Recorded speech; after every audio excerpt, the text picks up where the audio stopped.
Assalamualaikum warahmatullahi wabarakatuh. Hai, apa kabar semua? Perkenalkan, saya Cecia Narsari yang akan menjadi moderator dalam presentasi kali ini. Sebelumnya, izinkan saya memperkenalkan teman-teman saya. Yang pertama ada Adelia Putri. Hai. Lalu ada Elsa Novita. Selanjutnya ada Sinta Ramadhani. Dan ada Taskia Aulia. Yang terakhir ada Syakira Kamilia. Woi, Cek, mana? Di mana ya? Jadi kolong. Oh iya, di kolong. Mbak.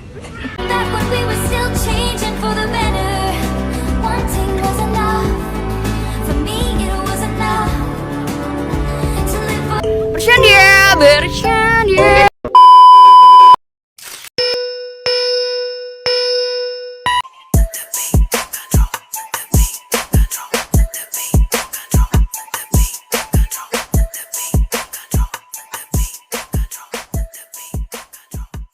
Ideologi adalah sebagai merangkai pemikiran, nilai atau keyakinan yang mempengaruhi cara seorang atau kelompok melihat dan bertindak dalam kehidupan mereka. Ideologi biasanya mencakup pemahaman tentang kekuasaan, hak, kewajiban, dan tata nilai masyarakat. Ancaman yang akan didapat, yang pertama ada asimilasi ideologi, yang kedua penindasan ideologi minoritas, ketiga ketidaksetaraan representasi politik, yang keempat polarisasi ideologi, yang kelima pembatasan kebebasan berpendapat, yang keenam ada fragmentasi sosial. Strategi yang akan kita lakukan yang pertama ada pendidikan dan kesadaran, kedua pemberdayaan masyarakat, yang ketiga dialog dan konsilisasi, yang keempat penguatan institusi demokrasi, yang kelima pemberdayaan ekonomi, yang keenam penegakan hukum, dan ketujuh kampanye dan pemahaman deradikalisasi. Pengertian politik dalam mengacu pada aktivitas proses dan kasih yang terkait dengan pengambilan keputusan, pembagian kekuasaan, dan pengaturan hubungan antara individu, kelompok, atau lembaga dalam masyarakat. Ini bisa mencakup diskusi, negosiasi, dan perjuangan untuk mempengaruhi kebijakan atau pengambilan keputusan. Yang kedua, ancaman politik. Integrasi nasional dapat menimbulkan ancaman politik jika tidak diolah dengan bijak. Beberapa potensi risiko termasuk konflik kepentingan regional, ketidaksetaraan distribusi sumber daya, dan ketidakpuasan politik dari kelompok yang merasa kurang diwakili. Yang ketiga, strategi ancam politik, partisipasi politik yang inklusif dari berbagai kelompok masyarakat untuk mencegah ketidakpuasan dan meredakan konflik. Keseimbangan kekuasaan, sistem politik yang keseimbangan dan adil menghindari konsentrasi kekuasaan yang dapat mengakibatkan ketidaksetaraan, hukum dan keamanan, hukum secara adil dan efektif untuk mengatasi potensi ketidakstabilitas politik dan konflik. Transparansi dalam proses keputusan politik dalam alokasi sumber daya untuk menghindari ketidakpuasan dan membangun kepercayaan publik. Yang keempat, faktor-faktor politik. Ketidakstabilisan politik, konflik internal kekuasaan yang tidak stabil, atau ketidakpuasan politik dapat menghambat proses pembuatan keputusan dan pelaksanaan kebijakan. Korupsi dapat merusak integritas sistem politik dan menghambat kemajuan pembangunan serta kepercayaan masyarakat terhadap pemerintah. Kesengajaan sosial dan ekonomis dan sosial dapat menciptakan ketegangan dalam masyarakat dan menyulitkan pencapaian tujuan politik yang bersifat inklusif.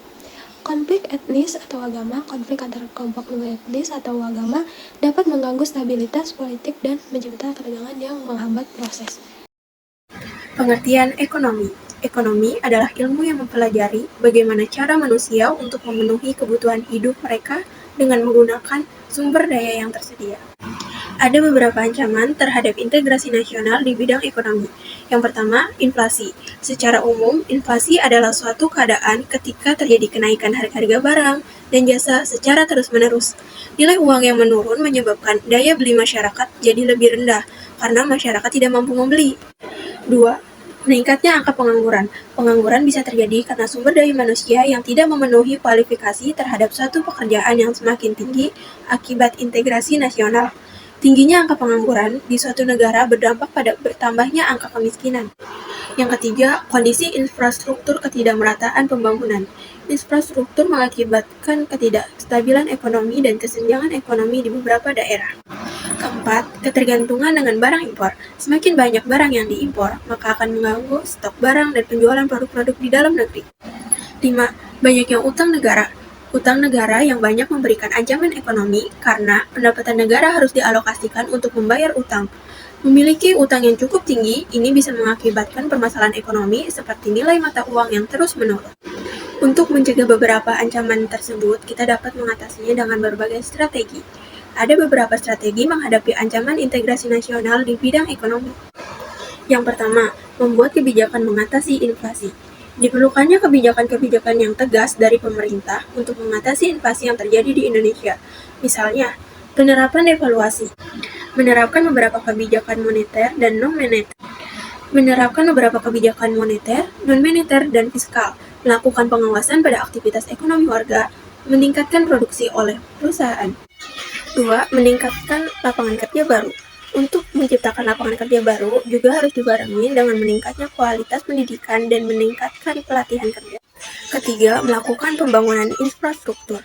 Perlu dilakukan pembangunan infrastruktur yang merata di setiap daerah sebagai upaya mengatasi ancaman integrasi nasional dan dipastikan pula meratanya pendanaan di bidang infrastruktur.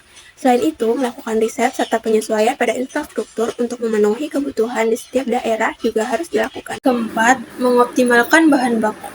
Bahan baku yang minim membuat suatu negara menggantungkan kebutuhannya pada negara lain atau selalu mengimpor kebutuhan tertentu. Hal ini tentu saja dapat menghambat atau memperlaju ekonomi, khususnya produksi barang dalam negeri.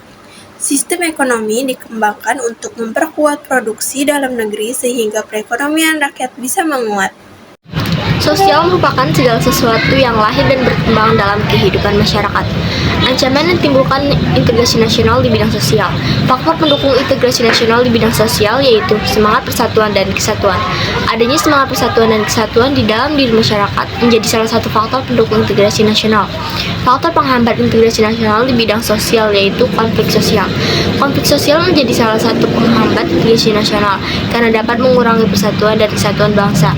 Konflik sosial muncul salah satunya karena kurangnya rasa toleransi yang akhirnya membuat integrasi nasional menjadi terhambat. Strategi mengatasi ancaman yang ditimbulkan integrasi nasional di bidang sosial yaitu mendorong perdamaian sosial. Dengan mendorong perdamaian sosial dapat mengurangi konflik sosial. Salah satunya yaitu dengan menghormati hak-hak individu dan kelompok serta meningkatkan rasa toleransi. Pengertian budaya. Budaya adalah cara hidup yang berkembang dan diwariskan secara turun-temurun oleh kelompok manusia. Ancaman yang ditimbulkan dari integrasi nasional di bidang budaya. Ancaman yang ditimbulkan menghasilkan dua faktor, yaitu faktor pendorong dan penghambat. Saya akan membahas faktor pendorong. Faktor pendorong integrasi nasional di bidang budaya yaitu kemiskinan, kebodohan, keterbelakangan, dan ketidakadilan. Faktor penghambat integrasi nasional di bidang budaya. Hambatan ideologis, sikap yang sulit menerima perubahan, rasa takut akan terjadinya disintegrasi kebudayaan. Kita lanjut ke materi strategi mengatasi ancaman integrasi nasional. Strategi mengatasi ancaman yang ditimbulkan dari integrasi nasional di bidang budaya. 1. Melakukan pemilahan-pemilahan atau penyaringan terhadap budaya yang masuk di kehidupan masyarakat Indonesia. Berpegang teguh pada ideologi Pancasila, memelihara dan menjaga keselarasan fundamental yaitu hubungan dengan Tuhan, manusia, dan lingkungan. Pertahanan dan keamanan. Pertahanan diartikan sebagai instrumen utama sebuah negara untuk menciptakan keamanan nasional. Sedangkan keamanan nasional mencakup keamanan negara, masyarakat, dan individu. Ancaman integrasi nasional di bidang pertahanan dan keamanan. Pertama, agresi militer. Kedua, pelanggaran wilayah. Ketiga, aksi teror atau terorisme. Keempat, pemberontakan bersenjata. Dan keempat adalah spionase dan sabotase. Strategi mengatasi ancaman integrasi nasional di bidang pertahanan dan keamanan. Pertama, meningkatkan kekuatan militer. Kedua, melatih tentara nasional. Ketiga, menjalin kerjasama dengan negara lain. Keempat, meningkatkan sikap nasionalisme. Dan yang terakhir adalah penerapan wawasan kebangsaan.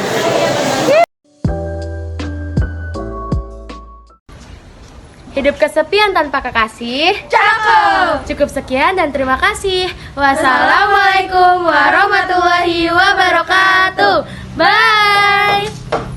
Bentar gue ganti kamera dulu. Udah mati kan? Loh, pada kemana kok gak ada? Ih, kameranya masih nyala. Udah ah, bye-bye.